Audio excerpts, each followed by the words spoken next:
नमस्कार, मैं कंचन शर्मा, सहायक आचार्य प्राणी शास्त्र, राजकीय महाविद्यालय झुंझुनू से। आज हम पढ़ेंगे बायोलॉजिकल इंटरेक्शन में म्यूचुअलिज्म के बारे में।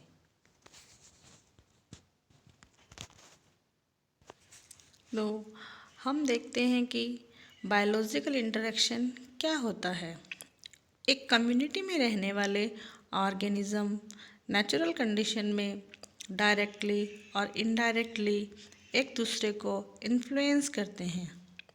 इनकी सभी वाइटल प्रोसेस जैसे कि ग्रोथ, न्यूट्रिशन, रिप्रोडक्शन के लिए इंडिविजुअल के बीच में इंटरेक्शन होना ज़रूरी है और ये इंटरेक्शन सेम स्पीसीज़ में भी हो सकता है और बिटवीन टू स्पीसीज़ भी हो सकता है। सेम स्पीसीज़ को हम इंट्रास्पेसिफिक इंटरेक्शन कहते हैं और जब ये इंटरेक्शन दो स्पीसीज़ या बहुत सी स्पीसीज़ के बीच में होता है तो इसे हम इंटरस्पेसिफिक इंटरेक्शन कहते हैं। एक इकोसिस्टम में पॉपुलेशन और कम्युनिटी के बीच इंटर रिलेशनशिप को ही हम बायोलॉजिकल इंटरेक्शन कहते हैं। ये बायोलॉजिकल इंटरेक्शन ज़रूरी नहीं है कि दोनों पार्टिसिपेंट के बीच में बेनिफिशियल ही हो, ये एक के लिए हार्मफुल भी हो सकता है और यूज़फुल भी हो सकता है।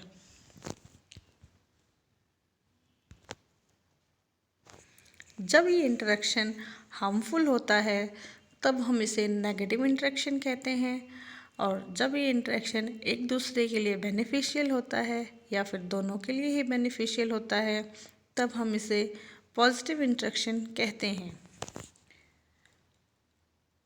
पॉजिटिव इंटरेक्शन में इंटरेक्टिंग पॉपुलेशन एक दूसरे की हेल्प करते हैं और ये बेनिफिट इसके फूड, शेल्टर, सबस्ट्रेट और ट्रांसपोर्ट के रूप में भी हो सकता है। Positive interaction continuous, transitory, obligate और फैकल्टेटिव टाइप का होता है।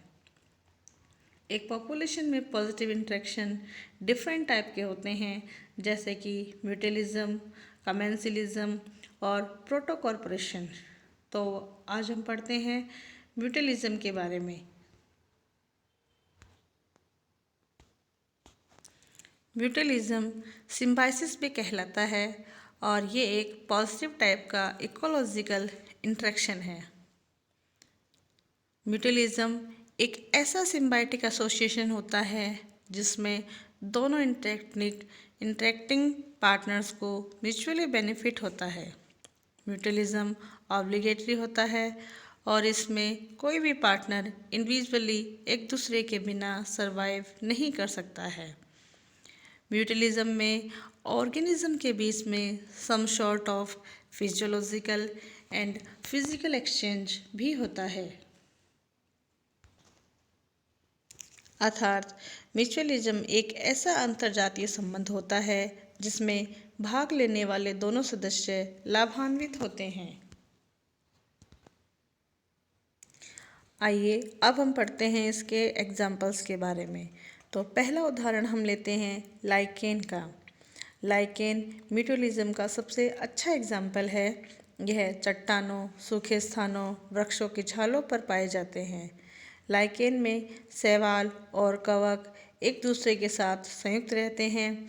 शैवाल प्रकाश संश्लेषण पाकर भोजन का निर्माण करते हैं जबकि कवक इसे जल व कार्बन डाइऑक्साइड उपलब्ध करवाते हैं।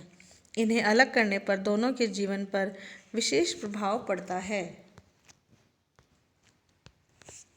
नेक्स्ट लेते हैं हम लेग्यूम कुल के पादपों में पाए जाने वाले नाइट्रोजन फिक्सेटिंग बैक्टीरिया जैसे कि राइजोबियम पादप की जड़ों में प्रवेश करके रूट नोड्यूल्स का निर्माण करते हैं। ये बैक्टीरिया वातावरणीय नाइट्रोजन गैस का फिक्सेशन करके उसे पादपों में उपयोग आ सकने वाले नाइट्रोजन यौगिकों में बदलता है और पादप से अपना भोजन प्राप्त करता है। इस संबंध का लाभ दोनों सदस्यों को मिलता है। नेक्स्ट एग्जाम्पल हम लेते हैं seed dispersal bye birds and animals. पक्षियों के द्वारा भी पौधों का परागण किया जाता है और जब जंतु और पक्षी इनके बीजों को खाते हैं तो इन बीजों का भी प्रकीर्णन होता है। अगला उदाहरण हम लेते हैं दीमक और ट्राइकोनिम्फ का। दीमक का मुख्य भोजन सेलुलोज युक्त पदार्थ जैसे कागज, लकड़ी, रेसे आदि होते हैं। इनके शरीर में सेलुलोज पचाने के लिए एंजाइम नहीं पाए जाते हैं, परंतु इनकी आंत में सेलुलोज एंजाइम को धारण करने वाले जीव मिलते हैं। ऑस्ट्रेलिया की दीमकों में मिक्सोट्राइका नामक एक प्रोटोजोआ पाया जाता है। इस पर स्पाइरोकीट बैक्टीरिया पाए जाते हैं।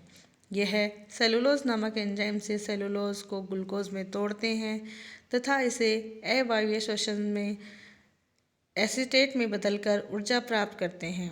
इनका होस्ट इस एसीटेट का वायवीय शोषण करके ऊर्जा प्राप्त करता है और इस संबंध में दोनों सदस्य लाभान्वित होते हैं। नेक्स्ट एग्जाम्पल हम लेते हैं बबूल कुल के अफ्रीकी वृक्ष एकेशिया व चींटियों का संबंध भी उपरोक्त प्रकार का होता है। क्रिमेटोकेस्टर नामक वृक्षवासी चींटी इन वृक्षों के कांटों में बिल बनाकर रहती है तथा पत्तियों से निकलते हुए मकरंद पर पोषण करती है। पौधों को भी इससे लाभ होता है क्योंकि चींटियां पौधों को क्षति पहुंचाने वाले लार्वा व अन्य जंतुओं को भक्षण करती है। मध्य अमेरिका व मेक्सिको में अकेशिया की एक जाति बुल्स हॉर्न अकेशिया में यह संबंध बहुत ज़्यादा प्रगाढ़ पाया जाता है। इन वृक्षों में पर्णवृंतों के आधार पर प्रोटीन व शर्करा युक्त पदार्थों को धारण करने वाली संरचनाएं बेलेटियन बॉडीज पाई जाती है।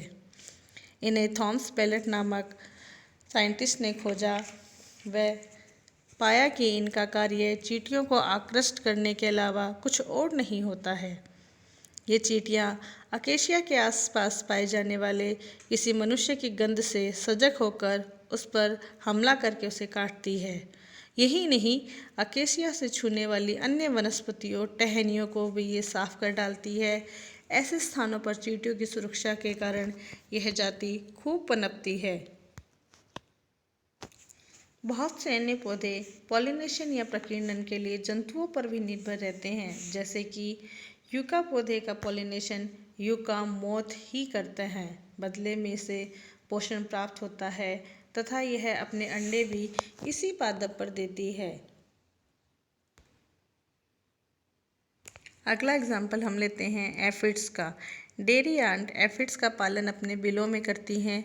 यह पेड़ों के किनारे बिल बनाकर इस चेपे को इस पर पालती हैं।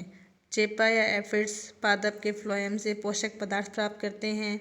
इनका दोहन कर चींटियां एक पदार्थ हनी ड्यू या शुगर लैप बनाती है जो प्रोटीन व शर्करा युक्त होता है। इस कारण चेपे चींटियों की गाय या एंट काऊ कहलाते हैं। इन्हें चींटियों से सुरक्षा मिलती है व चींटियों को पोषक पदार्थ प्राप्त होते हैं।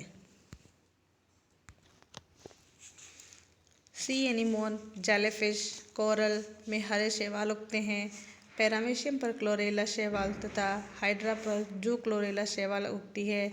जंतु को इससे भोजन व ऑक्सीजन तथा शैवाल को कार्बन डाइऑक्साइड प्राप्त होती है। यह आवश्यक नहीं कि म्यूटेलिज्म में भाग लेने वाली दोनों जातियां पादप या जंतु ही हो।